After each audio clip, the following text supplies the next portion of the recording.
April 28, 1945. A quiet German village lies half in ruins. Smoke curls lazily from shattered chimneys, and the air is thick with the acrid scent of gunfire from distant skirmishes. Dust rises from cobblestone streets, disturbed only by the cautious steps of American soldiers moving house to house. Their boots echo softly against broken stone, a reminder of the war that has battered this land for 6 long years. Inside, women peer through cracked shutters, clutching children and trembling with fear. Their lives have been defined by air raids, forced evacuations, and the looming shadow of the Nazi regime. They expect violence, yet something unusual occurs. Soldiers pause at doorsteps, announce themselves in measured tones, and apologize before entering. Politeness in the midst of destruction, a behavior so alien that disbelief flashes across every face. For these civilians, it is a moment of shock, a pause in the relentless chaos of war. In the rubble of their homes, they witness not the expected wrath of conquerors, but a deliberate choice to respect human dignity. And for a fleeting moment, fear is replaced with uncertainty, curiosity, and a fragile glimmer of trust. This encounter, small yet profound, is the first thread in a larger story of discipline, morality, and the human face of war. By early 1945, Germany was a nation on the edge of collapse. Cities across the Reich lay in ruins, reduced to rubble by relentless Allied bombing campaigns. Berlin, Dresden, Hamburg, once thriving urban centers, had been transformed into landscapes of twisted steel, scorched masonry, and shattered lives. Railways were destroyed, communications severed, and civilian infrastructure crumbled under the pressure of total war. Millions had been displaced, seeking shelter wherever they could find it, moving from village to village, from town to town, hoping to survive another day. The Eastern Front had already collapsed. Soviet forces pushed relentlessly from the east, capturing territories with a speed that left German defenses in disarray. In the west, the Americans and British advanced with precision, sweeping across France and Belgium after the Normandy landings in June 1944. By April 1945, American troops were crossing into southern Germany, moving cautiously yet decisively toward the heart of the Third Reich. Military intelligence had prepared them for both resistance and surrender, and commanders emphasized the importance of discipline, order, and adherence to international laws governing the treatment of civilians. American soldiers arriving in German villages were highly trained and meticulously briefed. Orders emphasized restraint, no looting, no unnecessary aggression, and above all, respect for civilians who were neither combatants nor complicit in the final acts of the Nazi regime. This discipline was reinforced at every level of command. Officers reminded troops that their conduct would reflect not only on the United States Army, but on the moral high ground that the Allies claimed in contrast to the brutality of the Axis powers. Meanwhile, the German civilian population had been conditioned for years to expect violence, suspicion, and obedience to authority. Nazi propaganda had portrayed the Allies as ruthless invaders, intent on punishment and retribution. Stories of advancing soldiers were accompanied by rumors of looting, executions, and terror. Families who had survived bombings and the chaos of forced evacuations braced themselves for the worst. Women, in particular, carried the weight of both fear and responsibility, protecting children, elderly relatives, and households in the midst of uncertainty. In small villages across Bavaria, Saxony, and beyond, the situation was tense. Streets were empty except for the occasional German soldier or displaced refugee. Smoke from burning fields lingered in the air, mingling with the metallic scent of artillery. The psychological landscape was as devastated as the physical one. Exhaustion, anxiety, and suspicion permeated every encounter. Civilians had learned to anticipate sudden bursts of violence, abrupt searches, and unpredictable encounters with occupying forces. Into this fraught environment stepped the American soldiers, disciplined and methodical. They carried standard infantry equipment, M1 Garans, Thompson submachine guns, and helmets that bore the dust and grime of weeks of marching. Tanks and half-tracks rumbled in the distance, but it was the individual soldiers, moving quietly and carefully, who would shape the first impression of occupation. Their orders were clear: minimize confrontation, respect private property, and, when entering civilian homes, announce themselves and, in certain cases, apologize for the intrusion. For German civilians, this behavior was incomprehensible. In a society conditioned by fear, terror, and authoritarian control, the notion that an armed foreign soldier would apologize before entering a home was unfathomable. It challenged ingrained expectations and provoked a mixture of suspicion, confusion, and tentative relief. These first encounters were not isolated. Across southern Germany, similar scenes unfolded, soldiers knocking gently on doors, calling out names if known, and speaking with measured politeness. The practice was part of a broader Allied strategy to stabilize liberated areas, reduce civilian resistance, and maintain moral credibility. Every deliberate act of civility, no matter how small, was a signal of a different kind of authority, one that relied on respect rather than fear. And yet, even with these instructions and careful planning, the human element remained unpredictable.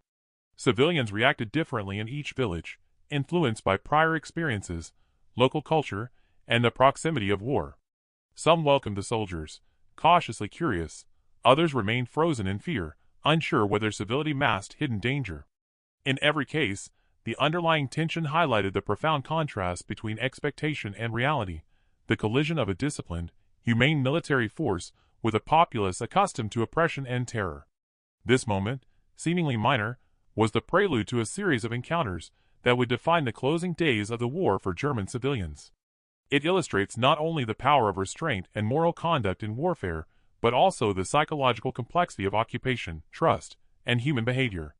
The calm, measured approach of American soldiers set the stage for deeper social and moral contrasts, which we will explore next.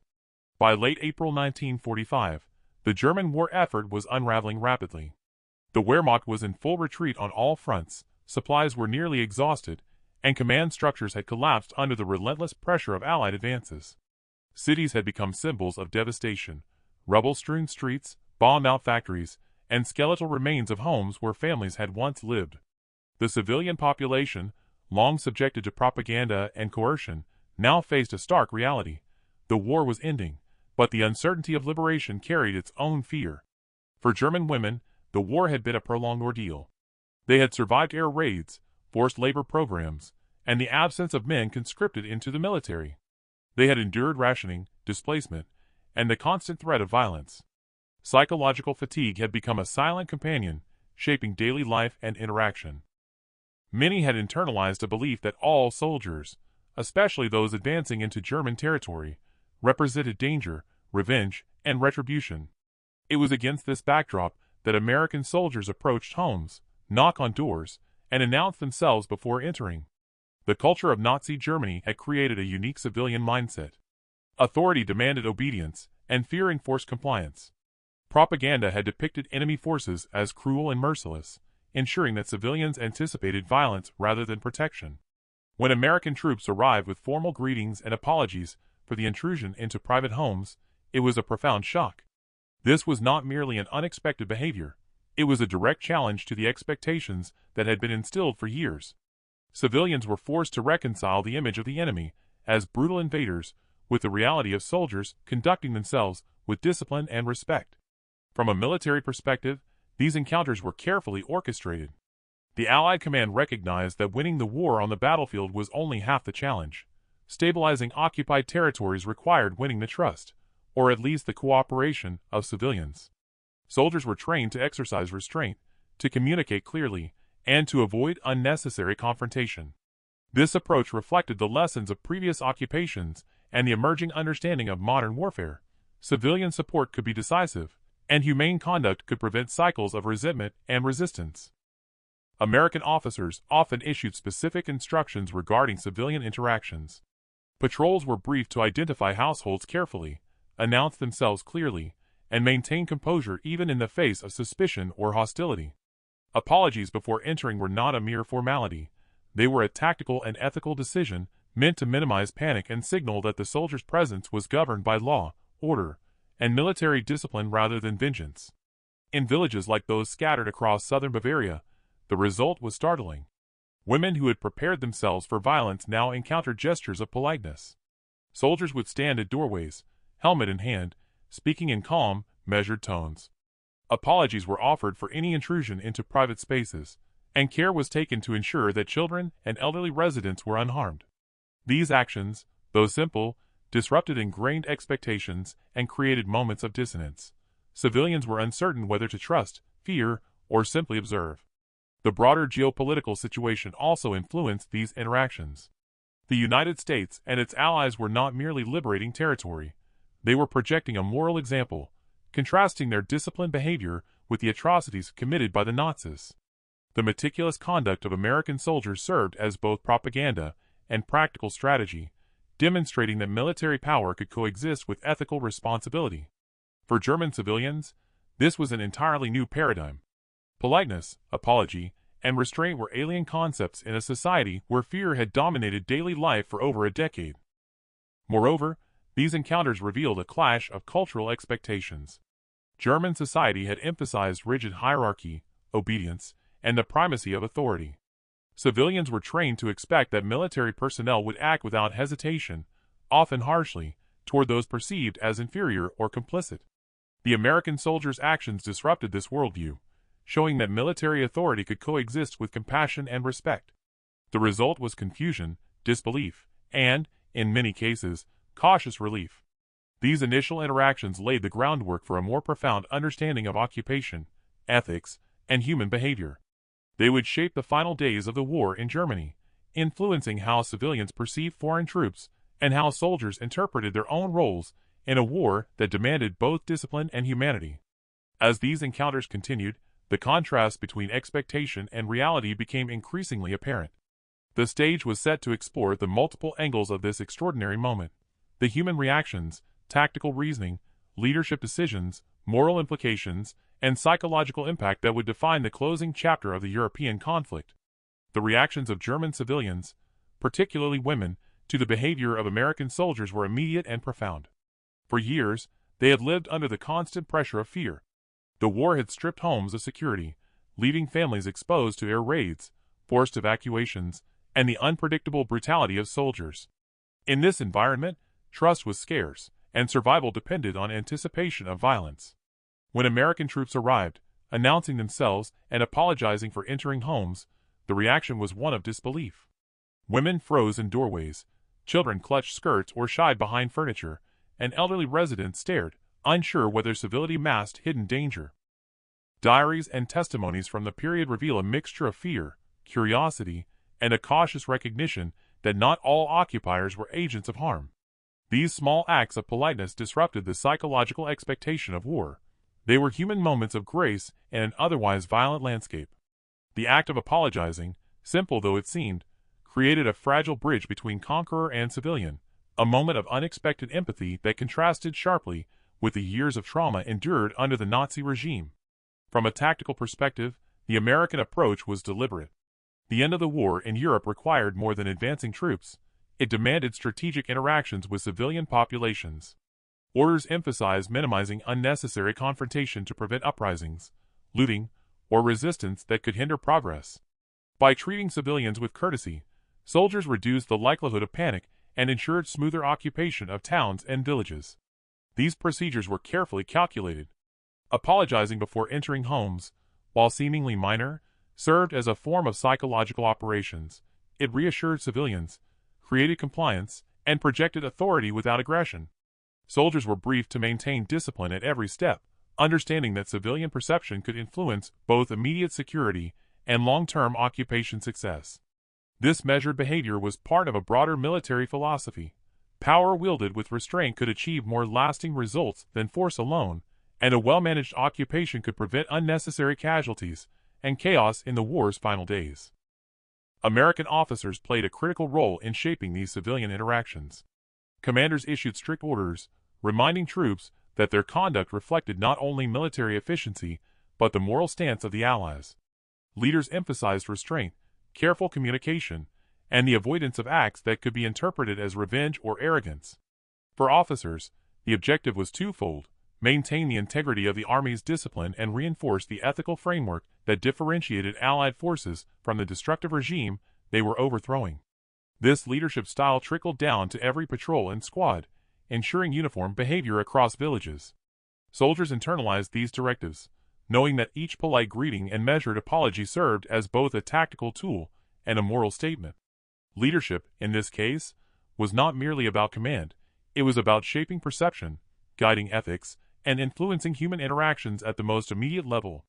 The psychological impact on German civilians and remaining military personnel was significant.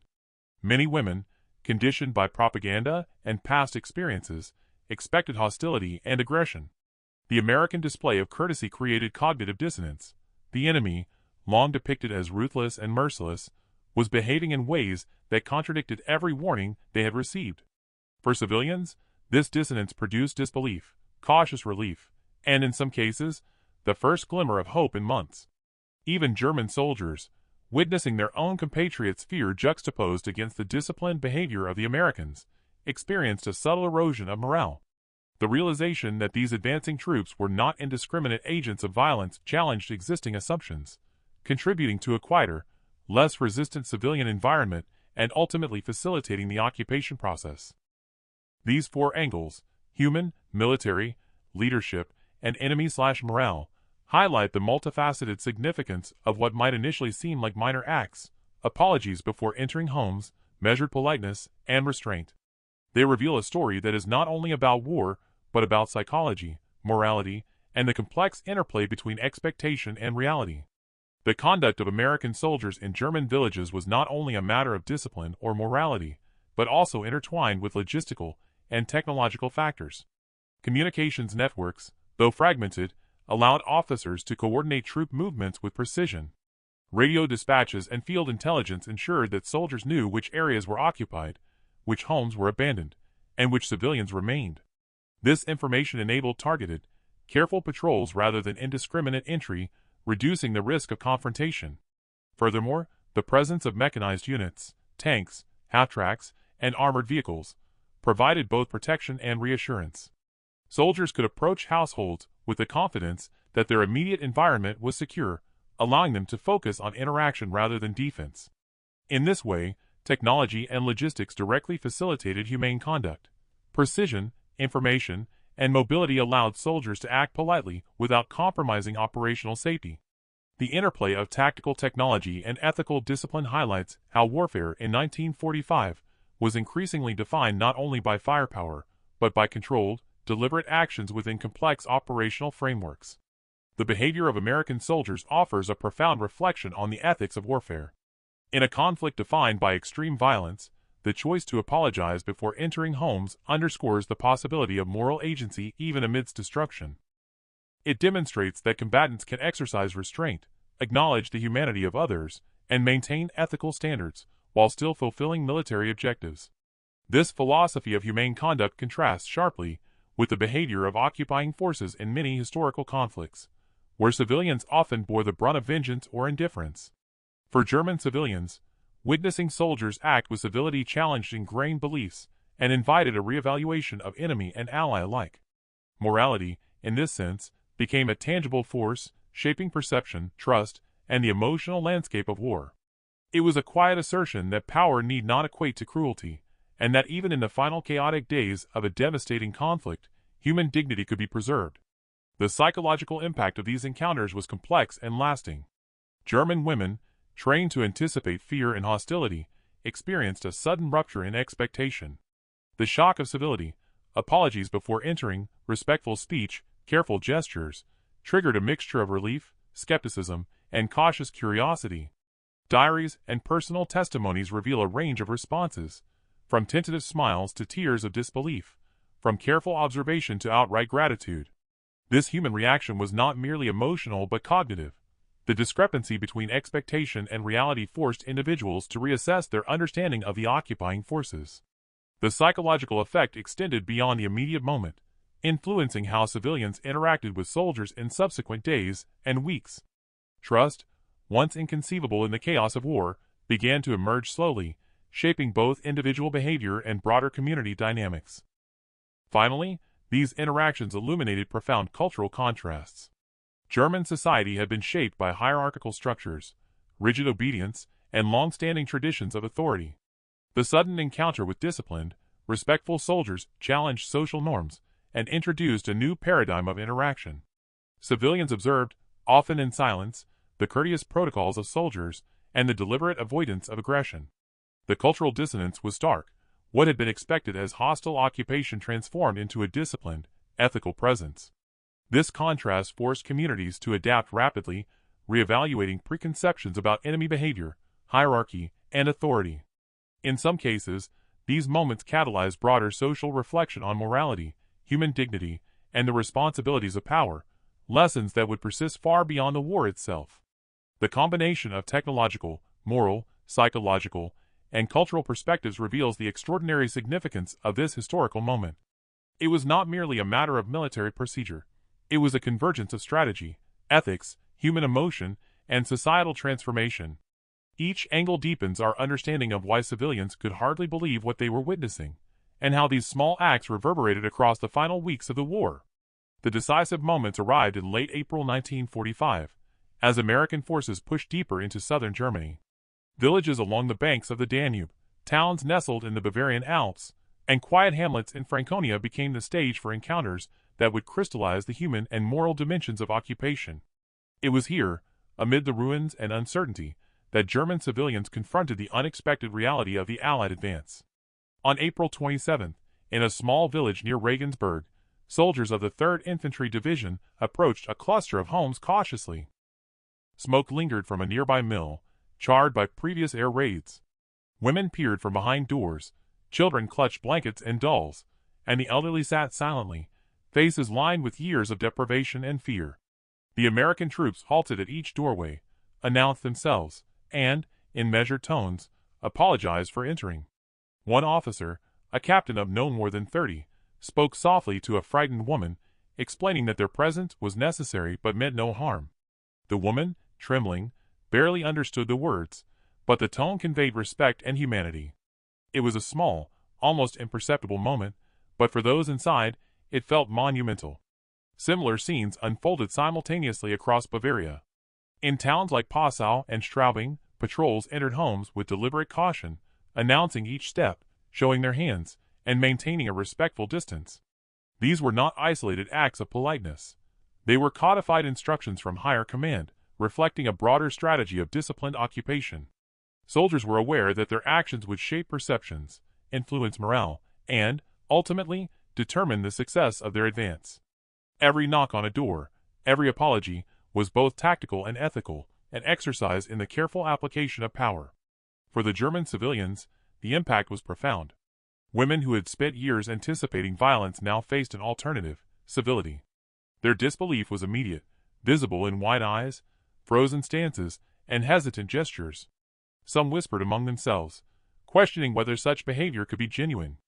Others allowed themselves a tentative smile, unsure if relief was permissible. These moments, brief as they were, disrupted the psychological conditioning imposed by the Nazi regime. Civilians began to see that the world could operate differently, even in the midst of chaos and destruction. The discipline of the American soldiers extended beyond simple gestures. Troops refrained from looting, avoided unnecessary intrusion, and ensured that children and elderly were unharmed. Orders emphasized that every interaction reflected on the entire Allied effort. This restraint contrasted sharply with expectations. After years of propaganda and fear, German civilians anticipated only aggression and domination. Instead, they encountered a measured, almost ritualized approach to occupation, one that emphasized human dignity even in the final throes of war. The tactical rationale behind this approach cannot be overstated. By exercising discipline, soldiers minimized the potential for resistance, reduced panic, and fostered an environment in which civilians could cooperate, provide intelligence, or simply coexist peacefully with occupying forces. Apologizing before entering homes served a dual purpose. It reassured civilians and reinforced the authority of the American military in a controlled, ethical manner.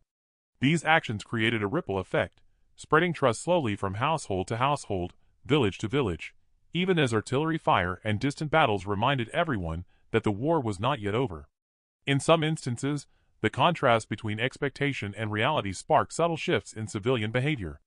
Women, who had instinctively hidden or withdrawn, began to open doors cautiously. Children, initially silent and fearful, observed the soldiers' actions with curiosity. Even elderly residents, steeped in years of obedience and suspicion, registered the unusual civility, sometimes offering small gestures of acknowledgement, an outstretched hand, a tentative nod.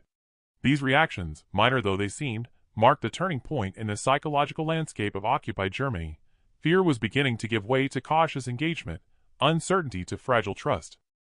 It was in these cumulative moments, across dozens of villages, at hundreds of doorsteps, that the human and ethical significance of the American approach crystallized. Soldiers' actions were guided by discipline, intelligence, and moral consideration, but the impact was profoundly personal. Civilians, particularly women who bore the brunt of war's psychological weight, experienced the dissonance between expectation and reality most intensely. These encounters demonstrated that even in the final days of total war, individual conduct could shape perceptions, alter behaviors, and influence the course of local history. The day's events, as documented in military reports and personal diaries, illustrate the convergence of strategy and humanity. One report noted that villagers were astonished at the restraint shown by our men. Many expressed disbelief that soldiers would speak politely or apologize before entering homes. Diaries confirmed this sentiment, recounting trembling hands, hesitant glances, and wide-eyed disbelief as women confronted the paradox of armed invaders exercising civility. These accounts reveal the turning point not in terms of battles won or territory captured, but in the profound shift in human perception and interaction.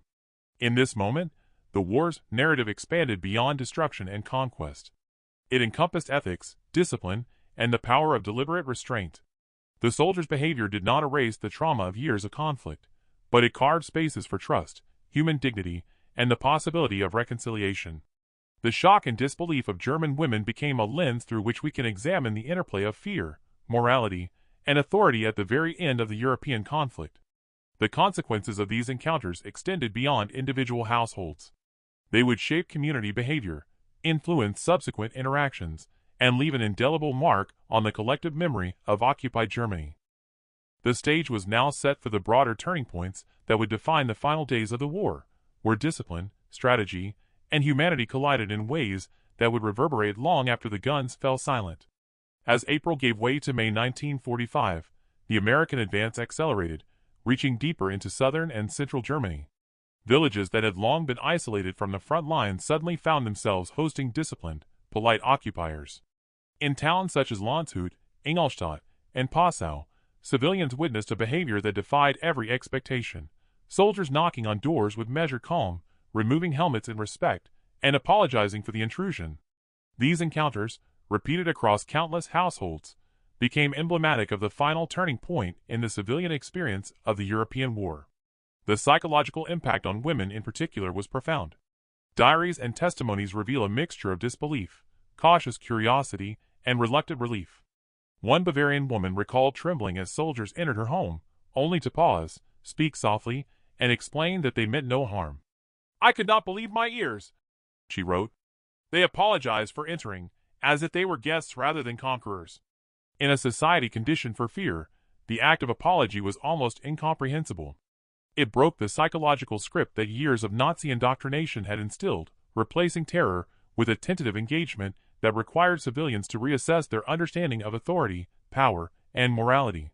The discipline of the soldiers was matched by careful observation and intelligence.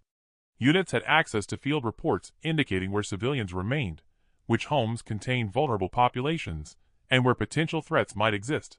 This knowledge allowed soldiers to proceed with calculated caution, ensuring that apologies and polite entry were feasible without compromising operational security. The combination of precise intelligence, logistical coordination, and human decency created encounters that were both ethically grounded and tactically sound. Military leadership emphasized the significance of these interactions. Commanders understood that the behavior of individual soldiers would ripple outward, shaping civilian perception, local morale, and even the broader political legitimacy of the occupation. Orders explicitly forbade looting, mistreatment, or aggression, emphasizing instead the moral authority of restraint. For officers and soldiers alike, civility was a strategic tool as well as a reflection of ethical responsibility. The discipline demonstrated by American forces contrasted sharply with the chaos that many German civilians had endured in recent months: arbitrary bombings, forced evacuations, and the lingering presence of retreating German troops. In towns near the Austrian border, American patrols conducted systematic house-to-house entries. Soldiers knocked on doors, announced themselves, and apologized for the intrusion. Women, many of whom had lost husbands or sons to the war, were struck by the contrast between expectation and reality. Children watched silently, sensing the unusual calm in a world defined by conflict. Elders, often skeptical and weary, tentatively acknowledged the discipline, noting the stark departure from the brutal conduct they had anticipated. These interactions, though individually minor, collectively represented a turning point in the psychological and moral landscape of occupied Germany. Photographs and military reports from the period document these moments with remarkable clarity. Captured images show soldiers standing politely in doorways, hands visible, interacting with civilians who appear both cautious and astonished. Reports describe the widespread disbelief among villagers, noting that many were astounded at the courtesy and restraint exhibited by our men. It was a behavior they could not have imagined from an occupying force. The consistency of these accounts underscores that these were not isolated incidents, but part of a deliberate, disciplined approach embedded in the operational doctrine of the advancing American units. The cumulative effect of these encounters was profound. German civilians began to engage more openly with the soldiers, offering information, assistance, and in some cases, small gestures of gratitude. The fear that had dominated daily life began to abate, replaced by a cautious curiosity and a tentative recognition of the humanity of the occupiers. This shift did not erase the trauma of years of war, but it marked a psychological turning point. The war was ending, and the future, though uncertain, now included the possibility of civility and respect in human interaction. Even German soldiers who remained in retreat observed these interactions with a mixture of surprise and dismay. The realization that their enemy could exercise discipline, restraint, and ethical conduct challenged assumptions of military dominance and retribution. The moral authority demonstrated by the Americans, even in minor gestures such as apologies before entering homes, became a subtle yet powerful weapon in reshaping local attitudes, undermining Nazi propaganda, and stabilizing occupied areas. In essence, the turning point of these final days was not measured solely by territory gained or enemy forces subdued. It was reflected in the reactions of civilians, in the astonishment of women who could scarcely believe that soldiers could apologize before entering their homes, and in the recognition that ethical behavior in war could coexist with operational efficiency. These moments, repeated across countless villages, symbolized the intersection of strategy, discipline, and morality, the human face of liberation in the final chapter of the European theater. The stage was now set for the aftermath. How these disciplined, humane interactions shaped post-war civilian life, influenced military occupation policies, and left lasting psychological and cultural impacts on the German population. By May 1945, as the war in Europe drew to a close, the consequences of disciplined American conduct in German villages became increasingly apparent. Civilians who had once lived in fear now experienced a tentative sense of security. The immediate relief of survival after years of bombardment and oppression was compounded by the unexpected civility of the occupying forces. Women, who had carried the weight of household through war and deprivation, were often the first to recognize the difference. They observed soldiers moving carefully through homes, apologizing for intrusion, and treating children and the elderly with respect. These acts, while seemingly minor, had profound social and psychological effects. The disciplined behavior of American troops minimized chaos during occupation. Villages that might have erupted into panic or looting were instead stabilized, allowing for the distribution of food, medical supplies, and humanitarian aid. Military reports highlight the importance of these interactions. Soldiers who followed protocol experienced fewer confrontations, reduced hostility, and smoother transitions into occupied territories. Commanders emphasized that disciplined, respectful behavior was not only morally correct but strategically advantageous, ensuring order in a nation teetering on the edge of collapse. Civilians' responses varied, but common themes emerged from diaries, letters, and interviews. Many German women expressed disbelief at the polite conduct of American soldiers. Some wrote of hesitation to open doors at first, their expectations shaped by years of propaganda and prior military encounters. Others noted that the apologies and gentle demeanor of soldiers fostered a fragile sense of trust. Children, often silent witnesses to the destruction of their communities, observed with curiosity and, in some cases, tentative relief. These interactions, though brief, began to redefine the relationship between occupiers and the local population. Military historians have emphasized the significance of these encounters in shaping post-war occupation policy. The Allies understood that the end of the war was not merely a matter of defeating German forces on the battlefield, but also managing the civilian environment responsibly. Conduct during these first days influenced broader strategies for governance, resource allocation, and reconstruction. By exercising restraint and civility, soldiers demonstrated the ethical standards that would inform occupation efforts, setting a precedent for engagement with civilians throughout Germany. For women, the immediate aftermath was a mixture of cautious adaptation and reflection. Many wrote in diaries of the shock they felt at encountering soldiers who treated them as human beings rather than enemies. The disbelief that arose during initial encounters gradually gave way to recognition that these small gestures were deliberate, part of a broader approach designed to prevent harm and maintain order. In many households, the arrival of American soldiers marked the first moment in years when civilians felt a sense of agency or even limited control over their environment. This period also revealed contrasts in perception between civilians and military personnel. While soldiers followed orders and executed protocols, civilians interpreted actions through the lens of lived experience, shaped by fear, propaganda, and trauma. In the end, the disbelief of German women at polite, apologetic soldiers becomes more than anecdote. It is a testament to the enduring tension between fear and trust, violence and morality. It reminds us that even in the machinery of war, moments of humanity can define history, influence lives, and illuminate the capacity for ethical conduct in circumstances designed to strip it away. In a world scarred by destruction, these small gestures offer a quiet, enduring lesson that human dignity, when acknowledged even briefly, has the power to transform the course of lives and the memory of nations.